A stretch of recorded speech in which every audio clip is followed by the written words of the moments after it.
Are we beginning? We are beginning. Okay. Okay, we have a very busy room today. I love seeing everybody here. I know that we have some people potentially from GHC who will be joining us this time or in the future. So we just want to welcome anyone who's never been here before. We hope that you enjoy the presentation. Tammy unfortunately has bronchitis, so she's not here. So I'm doing announcements for her. I hope I don't miss anything, but I might. So our conference is on March 14th at the Cartersville Civic Center. And we have 5 great speakers, 4 presentations for 5 speakers. One of them is a workshop where you get to revise your work for, it's a 2-hour workshop, so you need to bring 5 to 10 pages for that. So if you bought a conference ticket, make sure that you bring 5 to 10 pages at least to revise during that workshop. And if you want to buy conference tickets, you can talk to Kayla or you can just buy them through our website. It's going to be really fun. We're really excited about the people that we have speaking at the conference this year. So we can buy them from you tonight, is that what you're saying? Yeah, you can buy them from Kayla. Okay. She's got the gray sweatshirt on back there. Or you can just get them online at cartersvilleareawriters.com. So Do you have more of the posters to pass out? I don't think we have any posters with us, unfortunately. Okay. Yeah. No. I have some flyers in my car. Oh, okay. So, Yeah, if you want some more to hang up, then I'll do that here. Also, if you are a member and you would like to sell your book at the conference, you need to email cartersvilleareawriters@gmail.com with that request. The Crazy Book Lady, Katie, please correct me if I'm wrong, the Crazy Book Lady is taking 10%. I think that's right. 10%. She usually does 20%, but for us, she's doing 10% for that. So if you'd like to sell your books at the conference, just let us know. So it's Cartersville, tell me the address again. Cartersvilleareawriters@gmail.com. All of our stuff is Cartersville Area Writers. Cartersvilleareawriters@gmail.com. Yes. And Crazy Book Lady Yeah. is 10%. So she takes, like if I give her this, she does I don't do Yes, yes, the purchase, she does it. yes, And then she pays me. yes. Okay. Yes. Thank You do have to be a member, an active member, to have your books at the conference, just as An active member of, Cartersville Area Writers. so I gotta join your club and then go to the conference and, right? You don't, well, I mean, technically you wouldn't have to go to the conference to sell your But books. I wanna go. Yeah, well, then you're definitely invited. Okay, so but to sell books, I would need to join. Yes. Yes. Okay. Yes, that's one of our member perks. is- Okay, just one. It's not just a member perk for the conference, we also go to festivals and other conferences and we sell our books there. So that's also a member perk, it's just kind of in the same family of perks there. Okay, I haven't been here in 3 years, but Okay, well, I welcome back. came once or twice or more. Okay, thanks. Also for the conference, if you do have an auction item, I know we have a couple people who brought auction items, you can give them to Kayla, and we will get that squared away. Can we bring our basket to the morning of the event, or do we need to get them to you before that? Before that, because we have to create signage for all of that. Okay. Yeah. And if you have something you want to give to us after today, how should we do that, Katie? You're in Calhoun, right? So you're closer to Mandy. Mandy could take it from you. Okay. Yeah, so other members' benefits, it's time to renew your membership. We love seeing everyone at our general meetings, but if you would like to be a member, that would be great. It really supports us in everything that we get to do here. Some member benefits include participating in our anthology. We had a great anthology last year. We're hoping to see more submissions this year and more every year. So if you'd like to see your work published in our anthology, you have to become a member. You also do get feedback on that work, so that's a really valuable part of being in the anthology. And if you'd like to join a critique group, that's another member benefit. We have 2 critique groups right now, one on Monday and one on Thursday. I think they're both the last week of the month or the 4th week of the month right now. I was gonna actually wait until we are at the last week of the month, and then I was gonna address the group and see if they wanna go bi-monthly or bi-weekly. Okay, yeah, so we have flexibility in our scheduling is really the moral of the story. And so, yeah, if you'd like to get a critique group, the sign up is over there, and we can definitely try and fit you in based on your availability. We also have 2 workshops per year. We'll have a workshop in July and a workshop in November, June, July. Katie, do you remember? It was June last year, Okay, wasn't it? June. We workshop in June and workshop in November. So those are longer meetings and you have work and it's professional from the industry. So we would love to see people show up for our workshop, and you don't have to be a member for that. And I already said that we can sell books at festivals. One thing we did want to mention is there anyone who signed up for Substack messages, emails, and is not receiving messages from Substack? No. Okay. Perfect. If you would like to sign up for the blog, we have November and December left for blog sign up. You can see Katie to sign up for those, but we are very quickly running out of space for anyone who would like to write about blog for us this year. And that is all the announcements I had. I have a question. Yeah, go ahead. And I'm sure I could probably read it, but the 5 to 10 pages to bring, is that fiction, nonfiction, anything you want? Yeah, anything you want. Okay. Yeah. All right. It's a revision workshop, so they're just gonna help us learn how to self-edit essentially. And so we'll be going through our own work. Okay. It's not gonna be like someone else going through our work, so. Okay. So I have a question. Are the conferences well attended? Last year we had, how many people? 45. 45? 45? This year, we planned for around 40 to 50. We hope for as many as possible, but we do have a bigger space this year, so hopefully more. Okay. Okay, so if there's no other questions, yes. Anthology opens on March 1st, so be thinking about what you might want to submit. We can have short stories, fiction, nonfiction, or creative nonfiction, or 2 poems, or a story and a poem, whatever your heart's desire is. What's the word limit? I think we said around 4,000. Is that what we said, or was it 5,000? Let's go with 5,000. We will look at the Let's guidelines party at and 5,000. That Yeah. sounds good. There you go, we got When's 5,000. the end date for submissions? April 30th. April 30th, okay. So you got 2 months. Yep. March 1st to April 30th. Yes, and Katie does our revisions on those. They're very helpful. So Yes. if you'd like to have feedback from Katie, go ahead and become a member and submit to the end. Katie, I have my ears operated on, but I'm still deaf. So, when did you say for the next anthology we need to have submissions in? March 1st through April 30th.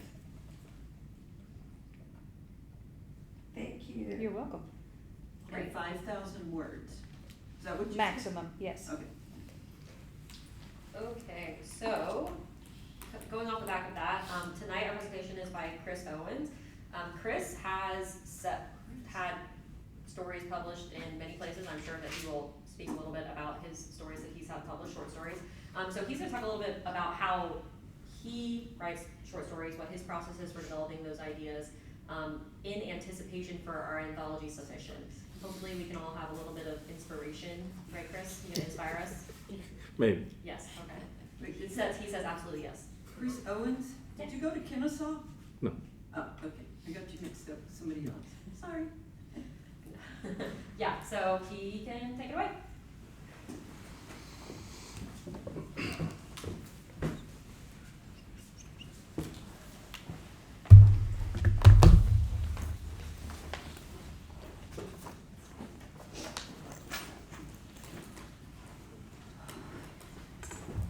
So, thank you.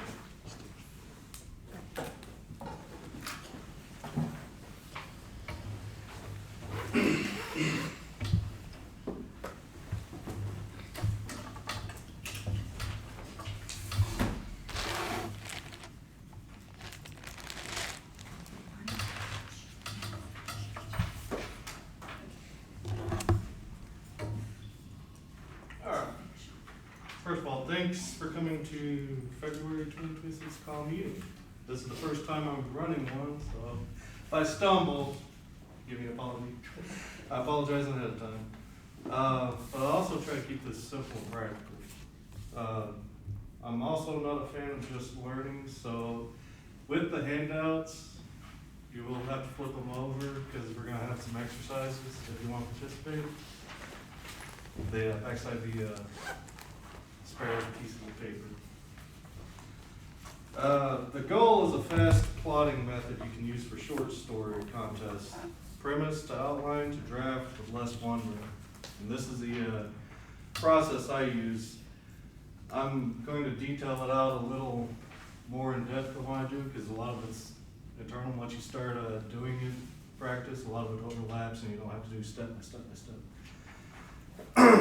As a quick background, I've self-published a novel and a novella on Amazon, plus a couple short stories. I've been published in the CAW anthology, of course, and anthologies from Three Ravens Publishing and Bayonet Books. Outside of fiction, I write law enforcement reports almost daily. Different voice, different purpose, but it works on the same principle of structure, clarity, and speed.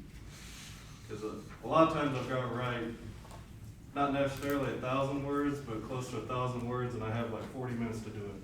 That's all in memory. So this process, I use bits and pieces of it for my report writing. So let's begin where speed actually starts. And this is before even touching the 5 W's and 1 H. We talk about the story in one sentence. The first thing I establish in fiction and in report writing is the core idea. What is the story? And I do that before I ever touch the 5 W's and 1 H. It's one sentence, not a summary, just a starting point I can build on. For today, I'm going to use my short story, The Wolf King, and I've got that on the second handout. From premise to finished draft, it was roughly 8,500 words, built from an outline and written in focused sessions. And I want to be clear, none of this is a hard rule. These are guidelines, building blocks you can reshape to fit your style and your deadline. It's all fluid. So when I say do it this way, just do it for practice and then change it as needed. One phrase you'll hear me come back to is invisible influence. It's the stuff you know about characters, places, and pressure that control choices. Even if it never shows up on the page, that's where a lot of speed comes from, because you're not inventing everything mid-draft. For The Wolf King, the anthology prompt was write a cryptid story that actually explores the creature. I didn't want the usual, I saw it and ran.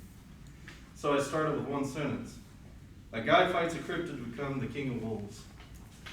I didn't know if that creature even existed yet. I didn't know if there was a wolf cryptid that would fit it. And by the end, the guy wasn't even the main character. So from the start, I had the guy fighting the wolf cryptid. Didn't know if the wolf cryptid existed. And by the time I was done writing it, that was completely changed because the guy wasn't even the main character anymore. That's the point. The premise is a seed, not a summary.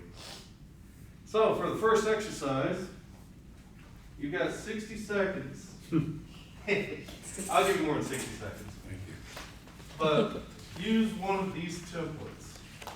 A blank plus blank to blank. When blank happens, a blank must blank before blank. If you want to use the version I used for the short story, a blank fights blank to blank. I'll give you these 2 minutes. Can you read those again, please? Because I Yeah. can't see them. A blank must blank to blank. When blank happens, a blank must blank before blank. Or a blank fights blank to blank. Which mine was a guy fights cryptid to become Wolf King.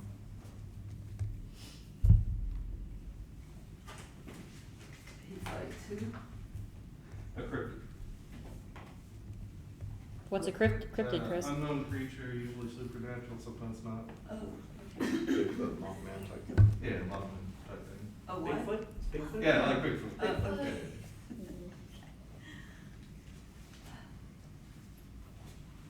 So you want us to write a 3 of them. sentence? Yeah, just 3, 2 or 3. Okay. Preferably 3, but if you only do 2, that's fine.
Everybody good?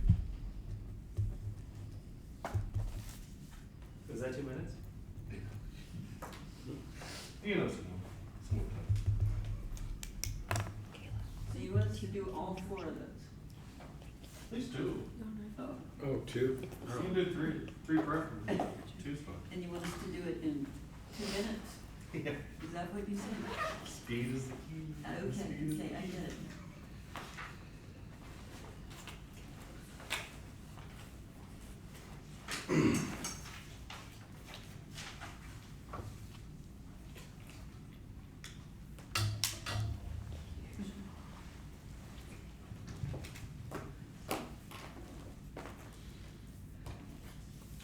Okay.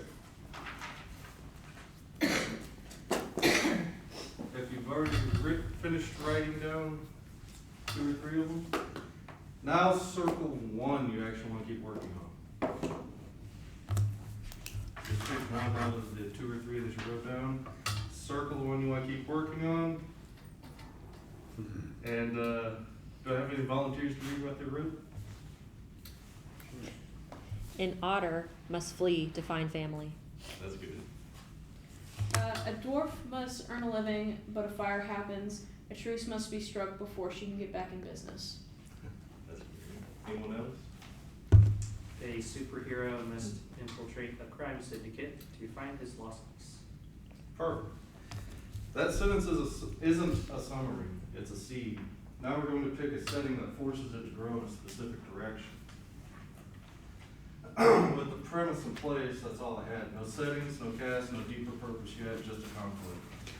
So my next move was to pick a creature that could carry the story. I was looking for a cryptid that fit the idea and landed on the Wahila, which was a giant wolf cryptid type to the Canadian Northwest. That single choice solved 2 problems at once, as it gave me the monster and it locked in the setting. If it's the Wahila, it has to be that wilderness, and that's why the setting matters for speed. Setting is a decoration, setting is a constraint engine. It decides what's possible, what's hard, and what's going to go wrong. So, with that premise that you've written down, you're gonna make 4 quick decisions with no overthinking.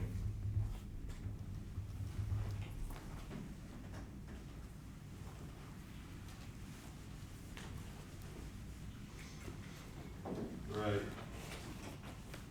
Word. The constraint. Movement. And obstacle. And for an example, a woman must get a bank loan to buy a car. So word would be bank and car lot. The constraint, deadline before closing.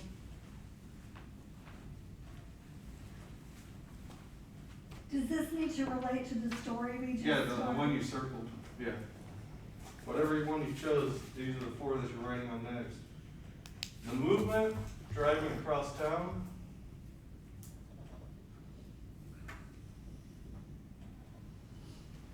and the obstacle. That could be anything. Bank gets locked down, or credit flags,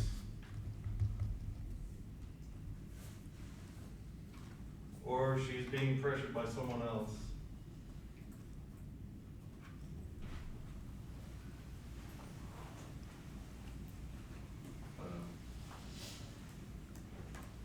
So could you explain movement a little bit more? I don't. Movement, like how are they moving in the story or from the scene, from the area to area? For example, with the woman going to the bank to get a car loan, chose driving, but the movement could be walking. It's how she's getting from the bank to the car lot. Because if you have different movement styles, that changes the story. Like say, if she's walking to the bank, clearly she doesn't have a car, she's buying a car to be able to drive. If she's driving, then she's buying a car to replace the one she's got, which causes more questions for the story. Is the car old and about to break? Is she just wanting to upgrade?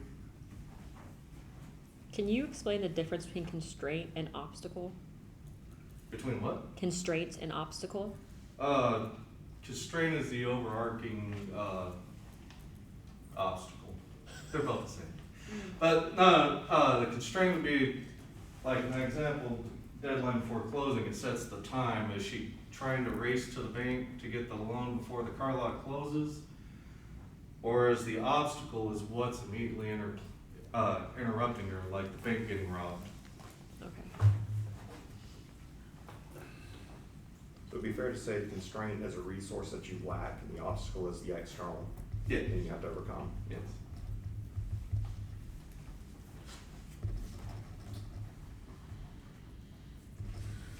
Which, the whole point of these four things is these little choices make the whole kind of like life. Small choices in places that make the whole. Alright. If everybody's got their choices written down, I'll continue.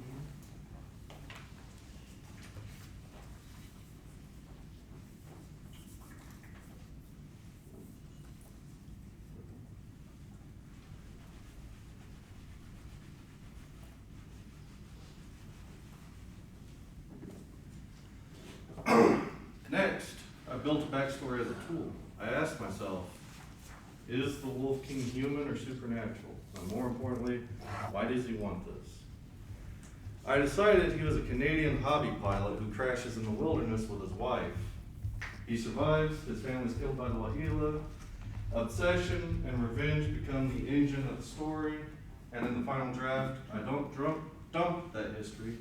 I use it as an invisible influence until I have him reveal it when it matters. Same with the creature.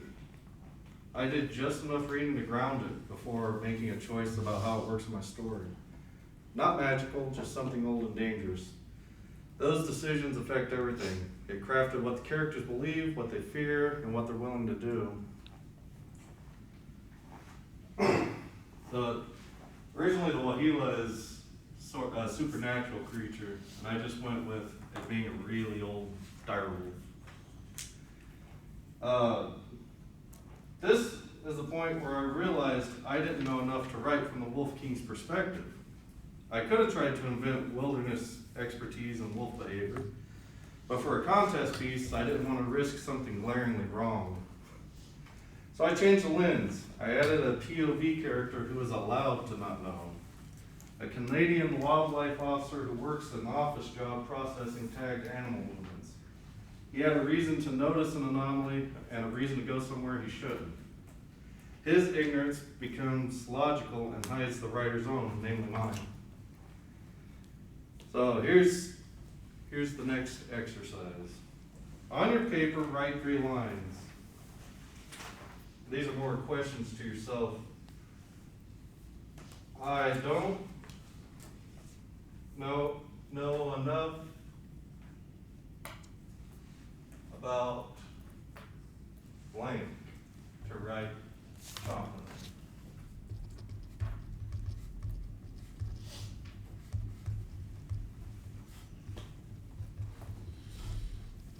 So my POV character will be white. Who would realistically not know?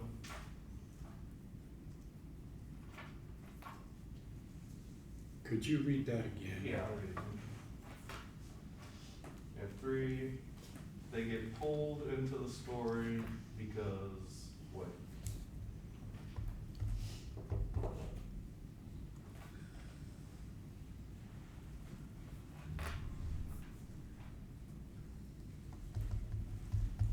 I don't know enough about blank to write confidently. So my POV character will be blank, who realistically does not know. And finally, they are pulled into the story because blank. So the POV character does not know either. Right, if you don't know enough about it, you need to acknowledge you don't know enough about it, and then your character that you're writing should not know about it. Oh, gotcha. Because you're writing for speed, you're not gonna have the time to research it so that you can flub it better. Yeah. You're just going with, well, I don't know how to do that, so my character doesn't know how to do it. But they're going to get pulled into the story of something I don't know about because reasons.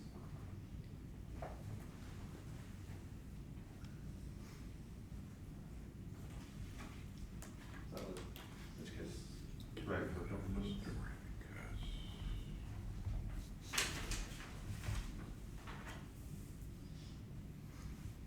So for the, Oh, I see. Do you want to read it? Did you already finish? Oh, okay. Thanks. I appreciate it. I just gotta do the prescription.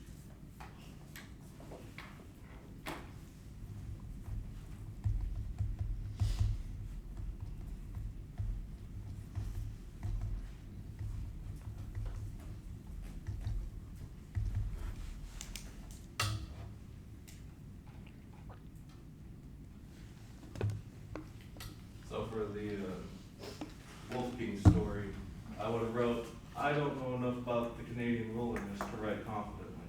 So my POV character will be an office worker who realistically doesn't know either. They are pulled into the story because of curiosity.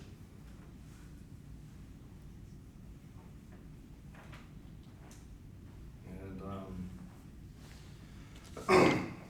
just because you have a knowledge gap doesn't mean you stop the story for a couple of hours. Change the POV, change the job, change the access, but keep the premise, just adjust the lens a little bit. Does anybody want to share what they wrote?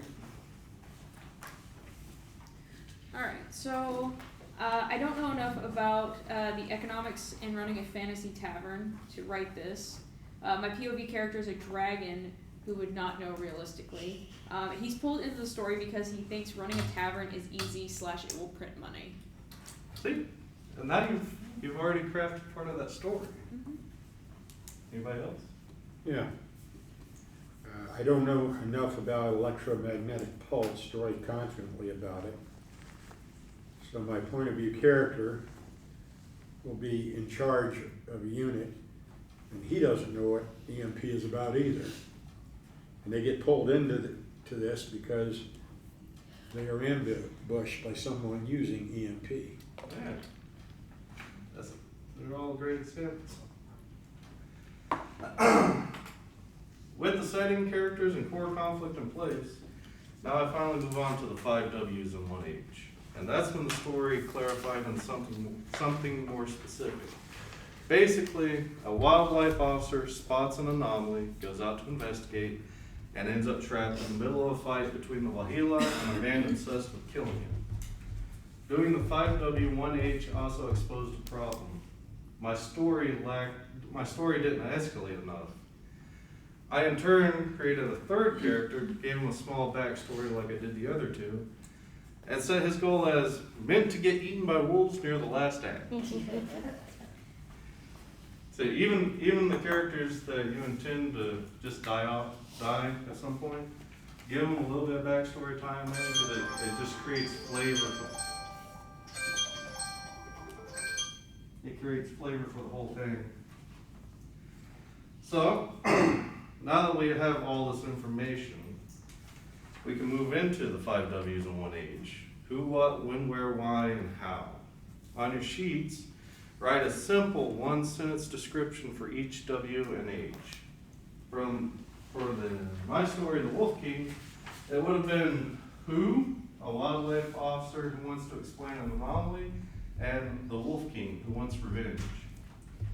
The what would have been they're forced into a confrontation with the Wahila while wolf activity escalates.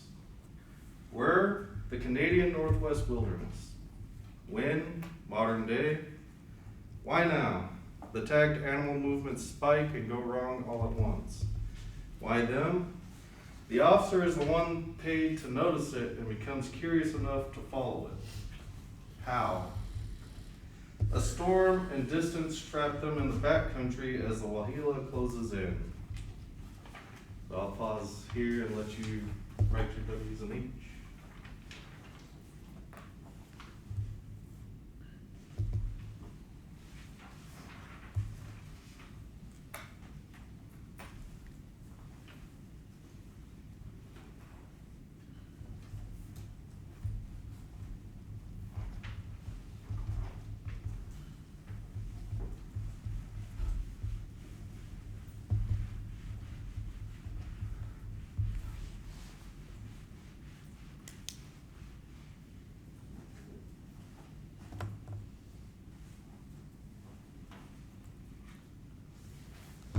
What's H is the how? Yeah.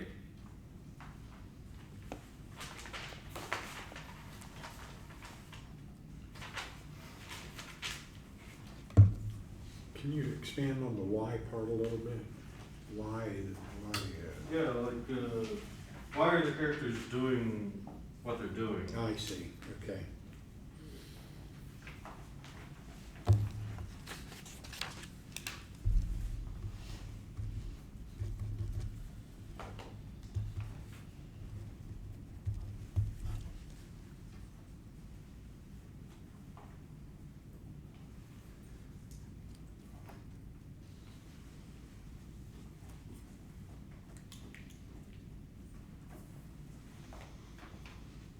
What is the how? Wait, is there How. a how? Yeah. The H? Yes, how, for example,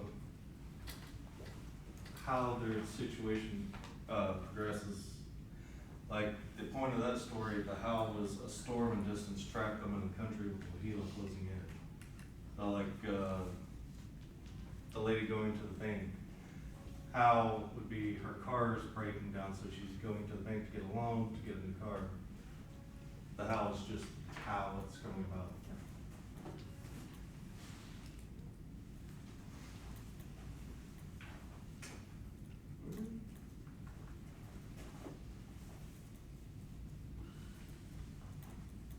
Anybody want to share? I will. Who is a woman? What? An intruder comes into her house. When? 2 a.m. Where? Her bedroom. Why? To kill her. How? With a knife. Yeah. Yeah. Does that sound like a headline? You need, yeah, that's close. You gotta have a little bit more of the story in there, but yeah, that's if it's all focused in the bedroom, that's fine. I'll have to imagine the Yeah. scene. Anybody else? Alright, my who is a dwarvish tavern owner, what tavern burns down and we need to make a living, when recently, where in a village known as Red Wharf, why dragon attack, and it's in quotes because I think I have an idea for it to be misconstrued, and how she's going into business with a dragon to make a new tavern. That's great. Anybody else? I'll give it a shot. Alright. Who is a man who has no idea that his friend possesses a lassie, which I will explain in my what. A lassie is a dog that has human features. Where is a generic city, could be anywhere. When is 30 years in the future. The why is because his friend has asked him to help him because there is a conflict between his lassie and a second lassie he has acquired. And Hal is, after he takes the Lassie home, he tries to learn to communicate with it. That's great. That's great. They're all great examples. So with that in place, now we move to scenes. The Wolf King landed at 13 scenes with a target of 5,000 to 10,000 words per scene. The rough spine was simple. Oh no, 5,000 to 10,000 was the total story going, but it's 13 scenes. The rough spine was simple. The wildlife officer finds the anomaly, travels to a remote village, meets the Wolf King, gets stuck with him, witnesses the final confrontation with the Wahila, and returns to civilization and change. There's a better term for this, but I call it writing in circles. The opening scene sets up the ending scene. That's more of a personal preference. I like doing that. The story closes by echoing the beginning, but with a slight change. In The Wolf King, it opens with the main character alone in a dark office, staring at data he can't explain. It ends with him alone in the wilderness, witnessing events he can't explain. It's the same emotional shape, but different setting with a change, a similar perspective. Now for contest speed, I also use scenes as a budgeting tool. If the word cap is 10,000, for example, I'll start with an even number, 10 scenes. So I'm aiming at roughly 1,000 words per scene. That's not a rule though, because some scenes will be less, some will be more, but you'll balance out in the end. It's a way to keep myself from writing 3 scenes that are secretly novellas. So the next step is listing scenes from start to finish. They will be imperfect on purpose. In the example I gave you, there's spelling errors, there's grammatical errors. You're not carving them in stone, and you're the only one that's meant to read them. You're building a map you can draft from and revise as you learn more. So, the next exercise, yet another exercise. You're going to write an opening scene that's only 1 to 2 sentences long. What's the character doing and what's the unease or question underneath it? And then you're going to write the closing scene, 1 to 2 sentences long. Mirror the opening but with changed meaning. What's different now? So for example, woman's car is breaking down, so she goes to the bank to buy it, get a loan, go to the car lot, buy a new car. That's the opening scene. The closing scene would be a woman regretting going to the bank and then to the car lot because her car is still making the same noise even though it's brand new. And you just wrote a circle, the opening mirrored the ending. That's amusing to me. So you say you want opening scene, closing scene. 2 sentences for the opening, 2 sentences for closing. Just what's the character doing, what's the unease or question underneath it, and then mirror it in the closing. Because once you have this, drafting gets faster, you're not guessing what happens next, you're just executing the map.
Opening scene. A woman is in danger of being killed with a knife. Closing scene. She fights for the knife and kills the intruder. So he's in danger of getting killed by the knife. What? So he'd be in danger of getting killed by the knife. He, the intruder? Yeah. I thought you wanted a mirror of the opening. Right. If he breaks in, she's in danger of getting killed by the knife. But The she- mirror would be at the end. That he's she in danger. reverses Yeah. the scene. Yeah. Anybody else? I've got my opening scene for, I kind of just drafted this of, the smell of warm bread soon morphs into a putrid stench. The oven forgotten as flames crept along the kitchen. And then my ending scene is, golden loaves emerge from their shelter, one left behind to be burnt just how he likes it. That's good. Anybody else? Sure. The new lieutenant is leading his special ops team by jetpack to the extraction point after a successful raid. He feels ashamed because the senior NCO had to take charge in order to make the raid successful. That's the opening. Closing scene. Getting to the extraction point in the nick of time, the team members praise the lieutenant on his taking charge and prevailing against an unknown enemy after a senior NCO was killed. Yeah. Anybody else? Yeah. A young fairy arrives at the castle to meet with her mentors for training. The castle appears to be completely empty of anyone. That's the opening scene. Closing scene. The missing people / magical become visible. And I can either do they do not know where they have been, or they have an amazing story to tell about where they have been. That's good. All right. The final part is turning your scene list into something draftable. Up until now, you shouldn't have written any prose. You just built a map. Now we write the scenes in fast, loose language. Quick beats that capture what happened and how the tension shifts. I've got an example. That's just scene beats for scene 3. It was written quickly. The first draft of that were just sentences. And after that, I went back and expanded on what I'd written until it was that thick. But what you would do is write scene, since you already have scene 1 and scene 10, and you're working with 10 scenes, as you're working, you may add or subtract scenes, but you start with 10. Second scene, like the first scene, she decides to go to the bank because reasons, to get the car. Second scene would be something like she shows up to the bank and there's something going on the outside, or she shows up, the bank goes inside and something's going on. And scene 3 or scene 4 would be what happens next, leading all the way up to the conclusion. This doesn't have to be pretty, clean, or even fully readable to anyone but you. You're writing for speed and clarity, not style. When I do this, I often find I need to combine or add scenes. That's normal. This is a guide and it's still not the finish line. So if you want, you can write some scene outlines, scene beats.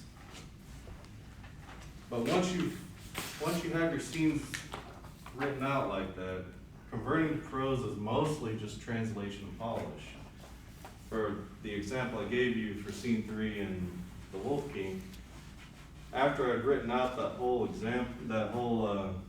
scene list, scene beat, it was just converting it to prose. There's a couple things I changed as I was writing it, because you're never going to have it perfect when you're doing the summary like that. But for the most part, all I had to do was just convert it to prose.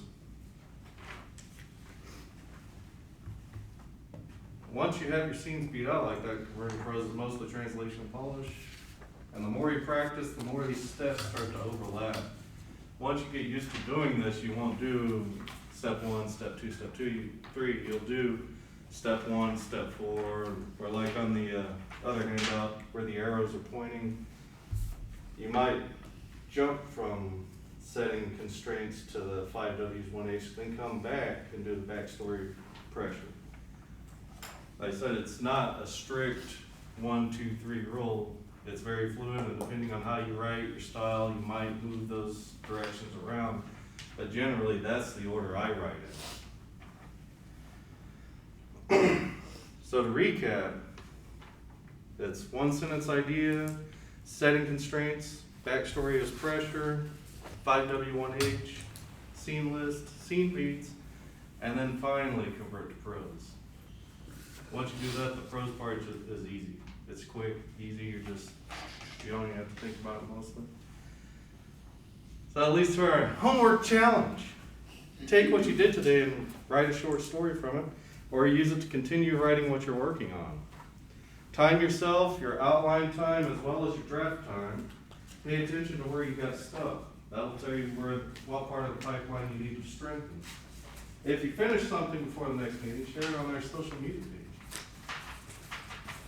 Awesome. Thank you for coming to my TED Talk. We'll send it to Katie for the anthology. Yeah, perfect. Yeah, I was about to. Okay. Does anybody have any questions for Kris? Oh, yeah. What would you say makes the stories that you've had accepted or have won contests successful versus your competitors? I think the writing in circle thing works because it makes it seem like there's a lot more thought into it than there actually is. Because you're fast drafting this, right? And Yeah. you're beating people who are probably not fast drafting. Yeah, I can normally write like the Wolf King, 8,000 words that I only got to work on it 1 or 2 days a week, but I wrote the whole thing in the span of a month. And that was just 6 hours a day, 2 days a week, 1 day a week, when I had days off. Write your larger works like that too? I'm trying to use it to write a larger thing. I think it will work, but I'm not saying it will work because like I said, I'm in the process of using it to So write you something said you like- self-published one book? Yeah, but I pants that one. Oh, okay. You did what? And I didn't plan it. I knew what I wanted to write, but I didn't know what the chapters were going to be. So you've been a pantster and you're Yeah. trying to apply. Yeah, I like plotting better, and this is just the form of plotting that I found I like the best. But, So the moral of the story is you have to do it and figure out what works for you. right. And this might not even work for you. You might hate it. But like I said, the order of things is the order I go in. It doesn't necessarily mean it has to be that order. Because there are certain things that I've done when I've plotted out that I've jumped ahead myself. Like the backstory. Sometimes I do the backstory before the settings. That way it writes the setting for me. If it's not locked in what the setting has to be, like the Wolf King was. The Wolf King had to be in a wilderness area. I didn't know it was going to be Canadian wilderness. I assumed it was going to be somewhere in the wilderness. Sometimes the 5Ws and 1H can do your setting constraints and backstory too. Like, because I knew it had to be in Canadian wilderness, now I had to have some Canadian characters, and I had to look up some Canadian names, French Canadian names. And I can assure you I can't pronounce them, but they're in the story. And one of the ways, I don't necessarily call it cheating, but if You like that word, cheating. if you put certain obscure things in there, it kind of makes the reader think you've got hidden meaning in it when you're just throwing it in there to catch their eye. Like I have the character that's meant to be eaten. He mentions the Wolf King in obscure ways, like their town's protected from the wolves by somebody. I just threw that in there for the fun. It didn't really affect the backstory. That wasn't originally part of the backstory that he was guarding the town. But it makes it seem like there's more of a story in the background that you're not seeing. Just stuff like that. Okay, so it's the facade, the world building facade that Yes. you're Okay, I like You, it. you only have so much time, so you gotta paint it a little. Yeah, so on that, if your goal with this is speed, you lean on sort of the stock character archetypes, this? Like you always have a hero and a buddy and a villain and all that. Sometimes. Like the Wolf King, he could have leaned into the villain. I could have just had him, but I didn't. I don't generally follow archetypes, but just sort of let the story guide them, which means some of them might have no morals and be the main character. Yeah. Anybody else? Okay. Okay, just a couple more things here. So if you want to sign up for critique groups, make sure you do that. Make sure to sign in so we have your email and we know where you're from. We will not have a regular meeting next month because we're having our conference. So don't show up. We won't be here. And okay, so if you are in a critique group and you need help with Facebook or Google Drive, we are having a tech clinic starting now. So if you do need help figuring out how we're going to use those or how to sign in or any of that, you can stay after and we'll help you figure it out. And I think Sign into Facebook, what?